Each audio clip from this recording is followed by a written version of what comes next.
Hiya, my name's Callum and you're joining me today at Arrow Valley Lakes.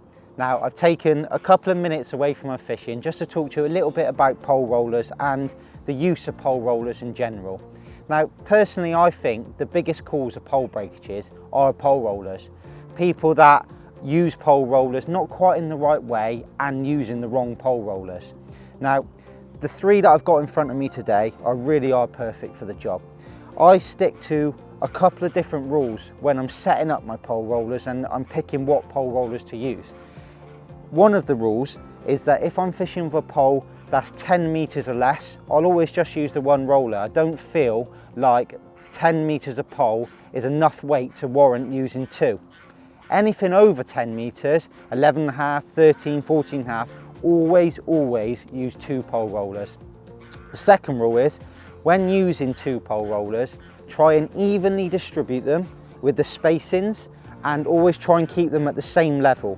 If you get this right, it'll also save you breaking your pole, but it'll also speed your fishing up and make you a lot smoother. In the long run, will catch you a lot more fish.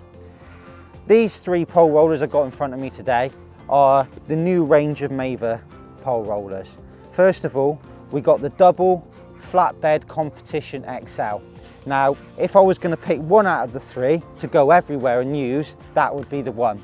It's got a double extending legs, angled legs for extra stability, a middle dividing roller, so if you are fishing with a long pole, suddenly you want to break it down, fish with two poles or just divide them, you can do with this. It just keeps them separately, stops them sliding, anything sliding in. Secondly, we've got the competition roller. Just a little bit smaller. If you know you're only just going to be fishing with one length of pole and space is an issue, still with the angled legs, just one extendable leg, not the two extendable legs you got on the XL. Lastly, you've got the Maver XL competition short leg. Now, this is really an addition to the range. Brilliant. Like today, and a lot of venues around the country, such as Larford, you've got angled banks. Now, the problem is with an angled bank, if you've got two high rollers, the second roller is always going to be a little bit too high for your front roller. Now, with this addition to the range, that solves any problems. You've got a shorter roller at the back and a higher one at the front, allowing you to get the right angles and get them both at the right height.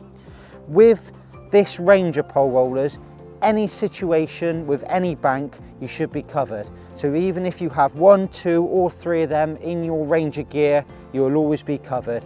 These rollers are definitely the way to go. It will stop any pole breakages, make you a lot quicker and a lot smoother. Make sure you go out, have a look at them and grab them.